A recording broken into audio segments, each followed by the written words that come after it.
वहां से लिया। कर्ज के ऊपर हम इतना डिपेंड हो गए, इतना ज्यादा निर्भर हो गए कि कोई मुझे देगा तब मेरा जीवन चलेगा। प्रभु का वचन कहता है मैं तुझे देने वाला नहीं, लेने वाला नहीं, वरन देने वाला होते हुए देखना चाहता हूं। हालेलुया। मैं तुझे देने वाला बनता हुआ देखना चाहता हूं। और परमेश्वर ऐसा आपको करेंगे। एनएसएम में जहां पर हम लोग काम करते थे ना, वहां पर कुछ बच्चे हैं, बहुत सारे बच्चे हमने वहां पर ट्रेन किया, मैं ट्रेनिंग्स लेता था बहुत सारे बच्चों को। अब वो बच्चे जो हैं वो वेल सेटल हो गए, थोड़ा काम वाम पर आ गए। पता है वो क्या है, कुछ बच्चों का मुझे फोन आता है और वो कहते हैं कि पास्टर जी कुछ बच्चों के लिए मैं यूनिफॉर्म देना चाहता हूँ, मुझे बताइए कुछ किसी परिवार को अगर किसी तरीके से अगर राशन की जरूरत हो तो मैं देना चाहता हूँ। मेरे एक स्टूडेंट ने पिछले क्रिसमस में हमारे चर्च के बच्चों को गिफ्ट दिलाया है ना। मैं क्या बताना चाहता हूं, ये होती है ग्रोथ। एक समय उनकी ट्यूशन की फीस हम भरते थे, उनके घर परेशान, उनकी घर परिस्थितियां इतनी नीचे थी, हम जाकर मंथली महीने महीने उनकी फीस, ट्यूशन की फीस मदद करते थे कि भाई ले लो, ये फिर ट्यूशन छोड़ना नहीं, पढ़ाई करो। अब वो जो पढ़ लिख कर अपने पैरों पर खड़े हैं ना, वो दूसरे बच्चों की ट्यूशन फीस भर रहे हैं। Hallelujah, hallelujah. ये मेहनत करने वालों के साथ होता है, सबके साथ नहीं होता है। ये गवाही सबके लिए नहीं है, किसके लिए है? मेहनत करने वालों के लिए। हालेलुया। यस, मेहनत करना सीखिए। मेहनत करने से आपके जीवन में कभी भी आप क्या नहीं करेंगे, पैसों की तंगी नहीं देखेंगे। पैसा सबके लिए जरूरी है या नहीं? आप कुछ लोग नहीं बोल रहे हैं, दे देना बस थोड़ा थोड़ा सा जवाब। पैसे सबको चाहिए, we all need money, क्योंकि हमारा जीवन निर्वाह इस पृथ्वी पर होते हुए बहुत ज्यादा डिपेंड करता है। लेकिन प्रभु का वचन कहता है कभी मुझसे ज्यादा उस पर भरोसा ना रखना। परमेश्वर से ज्यादा अगर आप पैसों के ऊपर डिपेंड हो गए तो क्या होगा, हम पैसों की गुलाम हो जाएंगे। एक इंग्लिश में कहावत है, money is a good servant, a very bad master. समझ रहे हैं? आप अगर पैसों को अपने काम में लगाओगे तो बहुत अच्छा है, लेकिन पैसों को अगर अपना बॉस बना लिया, बहुत बुरा बॉस है। आप कभी भी खुशी से रह नहीं पाओगे, आप कभी भी अपना जीवन अच्छे से नहीं चला पाओगे। अगर पैसे ही सर के हर बात पे पैसा पैसा पैसा चढ़ गया ना, आप अपने रिश्ते भूल जाओगे, अपने लोगों को भूल जाओगे। बहुत लोग बोलते हैं बाहर जाता हूं, मैं तो कमाता किस लिए हूं, पूरे दिन मेहनत करते। किस लिए कमाते हैं पता है? घर आकर परिवार के साथ शांति के साथ रहने के लिए। अगर आपका कमाया हुआ पैसा आपके सर चढ़कर बोल रहा है, थोड़ा सा रुकिए, ठहरिए, क्योंकि आपके पैसे आपके परिवार को प्यार से चलाने के लिए है। कुछ स्त्रियां कमाने जब लग जाती हैं तब तक पति के अधीन रहती हैं कि दीजिए थोड़ा सा, है ना। जैसे ही कमाना स्टार्ट, अच्छी सैलरी आना स्टार्ट, क्या हुआ, तुम भी कमाते हो मैं भी कमाती हूँ, समझ में आ रहा है? आज के बाद ऐसे ऊंची आवाज में आदर करना बंद। प्रभु ये नहीं सिखा रहा है। मैं देखिए, इसीलिए मैं हर एक एरिया को थोड़ा थोड़ा छू देता हूँ, क्योंकि हमारे पास इतना समय नहीं है कि सब कुछ एक साथ बता पाए, है ना। बहुत सारी बातें बाइबल से सीखने के लिए, लेकिन मैं इन एरियाज को थोड़ा थोड़ा छूना चाहता हूँ ताकि हम सीखें कि पैसा कमाना भी बहुत जरूरी है और उस पैसे का सही इस्तेमाल करना भी बहुत जरूरी है। Hallelujah, hallelujah. हाँ, आज भी जब मेरे हाथ में कुछ कैश आता है, पैसा आता है, कुछ कहीं से मैं दान लेकर घर पहुंचता हूँ, सबसे पहले मैं मम्मी के हाथ में देकर उनसे वापस ले मम्मी को देता हूँ। मम्मी बोलती है मैं क्या करूंगी, तू ही रख, यानी उनके हाथ में देता हूं मैं। क्यों? क्योंकि आज भी मेरे ऊपर मेरे घर की मुखिया मेरी मम्मी है।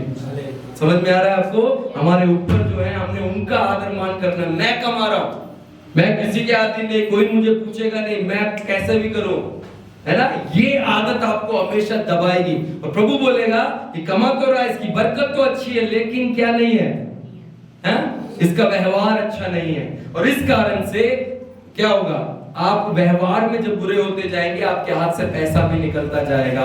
परमेश्वर अपने लोगों को बहुत आशीष देते हैं। हालेलुया। लास्ट एक बात बताकर मैं समाप्त करूंगा मेरे दिए हुए समय के अनुसार।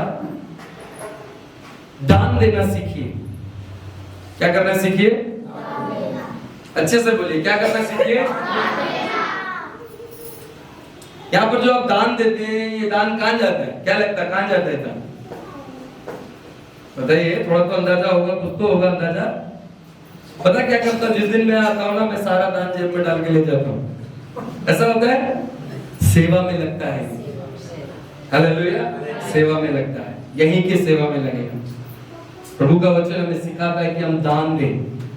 हाँ, जब हम दान देते हैं ना, जब हम अपना हाथ देने के लिए बढ़ाते हैं, तो प्रभु कभी हमें ऐसा नहीं करने के लिए बोलेगा। प्रभु बोलेगा ये हमेशा इसने अच्छे कामों में बोया है। जितना ज्यादा आप बोओगे ना, उतना ज्यादा आप काटोगे। प्रभु का वचन यही सिखाता, उतना काटने में आपकी मदद मिलेगी। जब से मैं आपको अपने बचपन की, मैंने पता नहीं यहाँ पर बताया है कि नहीं बताया, मैं जब स्कूल में पढ़ता था, हॉस्टल में था मैं, मेरी मम्मी मुझे 10 रुपए देती थी। उस समय में 10 रुपए अच्छी बात थी, जब हम पढ़ते थे तो काफी कुछ आ जाता था। तो 10 रुपए मैं मेरी मम्मी देती थी, और वो 10 रुपए पूरी महीने के लिए होता था। वो 10 रुपए पूरा महीना।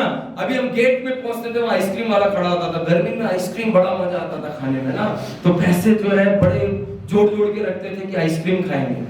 हमारे संडे स्कूल की एक दीदी थी, उन्होंने हमें देने के बारे में सिखाया। उन्होंने बोला जो कुछ भी आप दे सकते हो है ना, वो दिया करो, ताकि क्या परमेश्वर आपको भी और आशीष देंगे। तो मैंने 4 संडे के लिए 10 रुपए में से 4 रुपए अलग कर दिए। सच्ची बात बता रहा हूं, मेरे 10 रुपए में से 4 रुपए मैंने अलग कर दिए। हर संडे 1 रुपया कहाँ डालूंगा? बोलिए तो, दान में डालूंगा ना, चर्च में जो चंदा है, दान है, वहां डालूंगा हर संडे। और क्या है, बाकी 6 रुपए से मैं आइसक्रीम खाऊंगा या जो भी मैं अपने लिए इस्तेमाल करूंगा। पता है क्या हुआ, मैं जानता था मेरी मम्मी पापा बहुत मेहनत करते हैं। मेरे पापा साधारण सा सैलून शॉप रखते हैं, मैंने आप लोगों को पहले भी बताया है। मम्मी मेहनत करती थी, दूसरों के घरों में काम करती थी। जब भी आते थे ना, हम डिमांड नहीं करते थे, जरूरी चीजें, मम्मी कॉपी किताब ये तो जरूरी है, बाकी आपकी मर्जी, आप देना दो नहीं तो, क्योंकि हमें पता था उनकी फाइनेंशियल सिचुएशन। हम कभी उनसे पैसे नहीं मांगते थे। पता है क्या हुआ, उस महीने जब मम्मी आई ना, मम्मी को पता नहीं क्या हुआ, 10 की जगह उन्होंने 20 रुपए देना स्टार्ट कर दिए। हालेलुया बोलिए। ये बात उनको कैसे पता चली?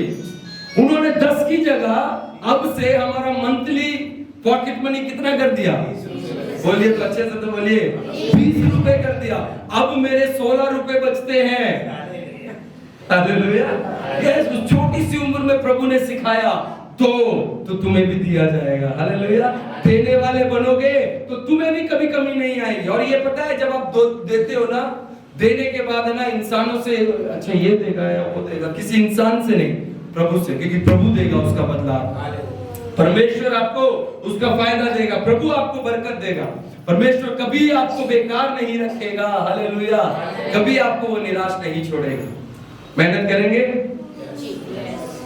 अच्छा, अच्छी आवाज आ सकती है, मेहनत करेंगे, दिल लगा कर करेंगे। मैं आपको, अगर आप इस मेहनत करने के लिए यस बोल रहे हैं ना, मैं आपको यह आश्वासन देता हूं, आप पूंछ नहीं, आप सिर ठहरोगे। हालेलुया। आप पूंछ नहीं ठहरोगे, आप नीचे नहीं वरन ऊंचे हो जाओगे, क्योंकि प्रभु आपको इतना बरकत देगा, प्रभु आपको इतना बढ़ाएगा, आपको किसी भी बेहतर चीजों में कमियां नहीं आने देगा। प्रभु आपको हर एक अच्छी बातों में परमेश्वर क्या करेगा? आगे लेकर चलेगा, और आपके जीवन में कभी वो किसी तरह की कमी को नहीं आने देगा। हालेलुया। प्रभु इस वचन के द्वारा हम सबको आशीष करें। आइए अपनी आंखें बंद करें।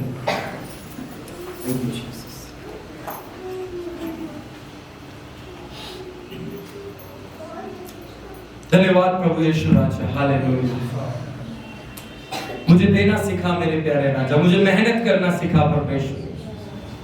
पैसे बहुत जरूरी है दुनिया में जीने के लिए, लेकिन परमेश्वर उसका अहंकार मेरे सर पर ना चढ़ने पाए।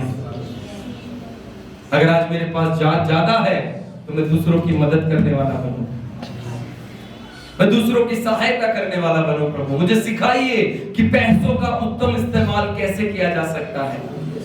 आपका वचन कहता है, परमेश्वर यदि मैं आपकी आज्ञा मानकर आपके वचनों के मुताबिक अपना जीवन जीऊंगा तो मेरे जीवन में किसी तरह की कमी नहीं आएगी, क्योंकि आप अपने आकाश रूपी झरोखों को खोलकर मेरी भूमि पर, मेरे वर्क प्लेस पे, मेरे काम के क्षेत्र में अपनी मेघ को बरसाएंगे, ताकि मैं लेने वाला ना बनूं वरन देने वाला बन सकूं। प्रभु तेरा धन्यवाद, जितने भी लोगों ने यहाँ पर आज इस वचन को सुना है, होने पाए परमेश्वर वो अपने जीवन में इस वचन के मुताबिक अपना जीवन, इस वचन के मुताबिक अपने जीवन को जीने वाले बने, और आशीषों को अपने जीवन में देखें। हम कर्ज लेने के ऊपर भरोसा ना करें प्रभु, हमारी मदद कर प्रभु कि आज के बाद कर्ज लेने से हम पीछे हटें और मेहनत करने में हम आगे बढ़े प्रभु। धन्यवाद आपने हमें सिखाया, धन्यवाद आपने हमें आशीष किया आज के वचन के द्वारा। इस अंतिम महीने में जो फाइनेंशियल एंड ईयर है प्रभु, परमेश्वर मैं प्रार्थना करता हूँ इस लास्ट महीने को आप ब्लेस करना मेरे प्यारे राजा प्रभु। अब तक जो कर्ज हमारे ऊपर यदि है, यीशु के नाम से उन कर्ज के बोझों को खत्म होने के लिए मैं प्रार्थना करता हूँ खुदा। आने वाला अप्रैल एक नई आशीष को लेकर आएगा, ये हमारा भरोसा है खुदा। धन्यवाद आपने हमें आशीष किया। सारा आदर महिमा सम्मान आपको देते हुए ये प्रार्थना आपके पुत्र हमारे उद्धारकर्ता प्रभु यीशु मसीह के सामर्थ्य नाम से इस प्रार्थना को हम मांगते हैं। आमीन आमीन। प्रभु आप सबको आशीष